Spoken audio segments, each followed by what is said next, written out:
Hey guys, and welcome back to the channel How to Guide. In this tutorial, we're gonna look at how to contact Netflix. Now let's begin. Do make sure that you have the Netflix application installed in your mobile device.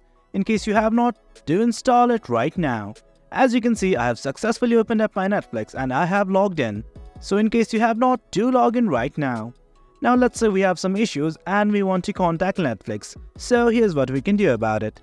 At the very bottom right, you will find your profile right here. Simply click on it. And then something like this will open up. Now from here, what you want to do is look at the top right. Here are the three lines next to the magnifying glass. Just click on it. Now something like this will open up.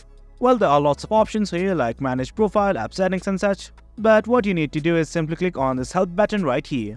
Now from here in the help settings page, what you can do is simply chat with Netflix, or you can also call them.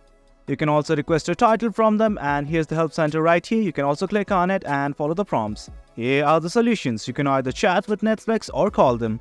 That's it for the video guys. That's how we contact Netflix customer service.